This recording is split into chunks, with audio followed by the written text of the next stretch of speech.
live on LinkedIn, and I'm going to talk specifically today and expand a little bit on it. Matthews Real Estate put out the fall 2023 outlook. Went out there yesterday. If you want a copy of that, and if you just look down below here, you'll see where you can contact me, which is matthews.com/Brian Brady. My email's there. My phone number's there. If you contact me, I'll be happy to get you a copy of the full report. But I'm going to hit some bullet points, and then I'm going to expand a little bit. Some of the opinion will be my own, not necessarily Matthews. But let's talk about the Matthews fall 2023 report. Three themes are what you can expect for the rest of this year. The first and most prevalent theme throughout 2023 is tight lending standards. The senior loan officer survey showed that the availability of credit is down like 70% year over year. A couple reasons for that. Obviously, the first thing is the Fed has hiked rates so quickly. We've seen 11 rate hikes in the last 15 months from the Fed. That's had a profound impact on commercial real estate finance. The second big thing is still a shakeout from the March bank collapses. I mean, that Silicon Valley Bank and Signature Bank collapse has had profound impact. Banks are extremely worried about their deposits, so they're scared to lend money. This summer was brutal. I remember showing deals to certain bankers who would talk to me and ask for more information for 30, 45 days and still not issue a term sheet. And then they'd come up with some, kind of garbage reason why they didn't want to make a loan. For example, they might say, oh, that's out of our market area. This is after 30 days reviewing things. I don't blame these guys. They're trying to keep their jobs. They're trying to look busy, but banks just weren't making loans this summer. And while it's changed a little bit, banks are still really cautious. So tight lending standards is the first trend that you can expect to see. The second thing is tremendously reduced transaction volume. Transaction volume is down tremendously from 2022 and 21. Now, those were historic transactions in 2022. The volume was up tremendously, but I'll go through it when I kind of go through the asset classes. And then the third thing, which really is going to follow higher rates, is higher cap rates. And higher cap rates means lower prices. There's a joke here on LinkedIn. There's a guy that I like to follow, the strip mall guy.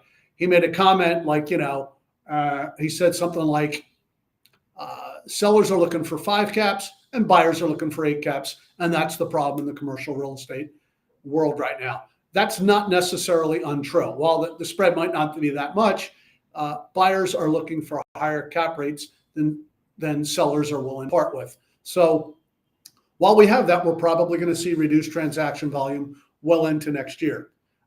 What's that mean? Well, let's talk about it. Multifamily volume is down 60% year over year. That's 60%. That's tremendous. Now, there were a lot of apartment buildings sold in 2022. They reached a peak year there. So it was expected to have a little bit of reduced volume, but 60% is a lot.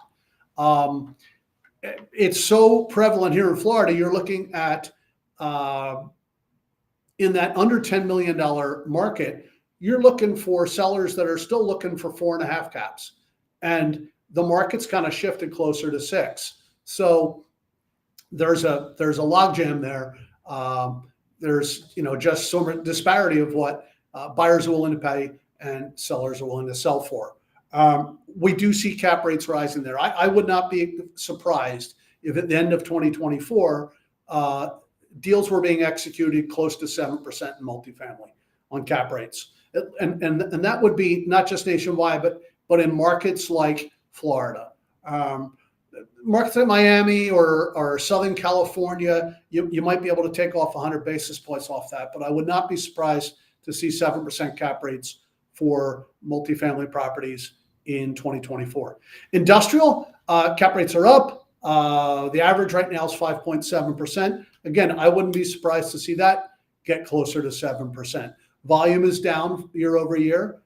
Industrial properties are still probably the highest in demand of all the asset classes. And we're seeing lots of lenders who are willing to lend on industrial properties. Office. Office is the story that everybody talks about when they say commercial real estate is dead. They're specifically thinking about, offices in San Francisco or Chicago or even New York City. But the office market's big. And while it's been in a free fall and transaction volume is down and prices are down, there are some shining spots in there. For example, medical offices are still performing fairly well. And there's some good cap rates there. Why are medical offices performing well? Well, you can't work from home if your job is to, patch up people's arms. Wound care facilities, they're not going to go away, and those are considered office. Even if you're sick and you have to go visit the doctor, telehealth can't do everything. So medical offices are still performing well, and we're seeing some trends right now where big companies are requiring people to come back to work. They're not letting them go work from home. Specifically, let's see, Google, Amazon, Apple, Disney, a lot of the banks. That WFH is now going to be WFO. They're requiring the workers to come back to work. That could take 5 years, but it's going to show some, it's going to give some good opportunities in the office space. Does that mean it's bottomed? I don't know. But what I do know is that the off the cliff free fall that we saw with office, personally, my opinion, is going to be over, and I think there's going to be opportunities.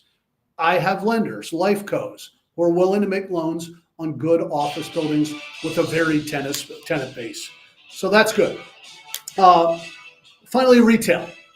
Shopping center volume is down 70%. That's just astounding to me. But shopping center volume is down 70%, and cap rates are up. Cap rates are approaching 7% now on sort of that local strip center. The kind of local strip center that has non-Amazonable businesses. Something like a nail salon or a Chinese restaurant or an auto parts store, things that you don't necessarily get on Amazon. If they had a very tenant base, we're seeing loans. Again, LifeCo companies are loaning on shopping centers. They love grocery anchored shopping centers. And we're seeing rates. We're able to get rates for low leverage deals in the low sixes on a well-run shopping center. But again, I think we're going to see cap rates go a little bit higher on retail on those shopping centers as well in the next year. The kind of interesting part of retail is that single tenant net lease retail. And why is that interesting? Because I always think of single tenant net lease retail as like bonds wrapped in real estate. Because if they're credit tenants, like a Dollar General, you can either buy a 5-year bond for Dollar General, and if you did that, you'd get about a 5.50 yield right now. If you just bought a bond on Wall Street, it's highly liquid. But there's Dollar Generals out there with 5 years left on the lease that are selling at close to 7% cap rates. So you're seeing about 100. The spreads between, say, a 5-year Dollar General bond and a 5-year cap rate are starting to widen. They used to be last year. They used to be as low as 100 basis points. Now they're getting closer to 150. So there's still some opportunity in single tenant net lease retail. We think there's opportunity everywhere if you're a good buyer. Let's talk about what kind of rates I'm seeing today and what I'm quoting. Right now, I'm quoting a lot of life insurance company business. If it's a good property, if it's a well-run property with a good sponsor, we're seeing rates as low as 6.25 and as high as 6 3/4. Just to give an example, for a medical office, I quoted a medical office at 6 1/4 with a great tenant. I quoted 6 1/4 for a 10-year term just last week. Banks are going to be a little higher. I guess I'll say 6 3/4 to 7 3/4 for bank debt. But really, all the quotes I'm getting on bank deals are going to be in the 7s. Why go to a bank? Because sometimes you've got to go to local banks for certain properties because they understand it better.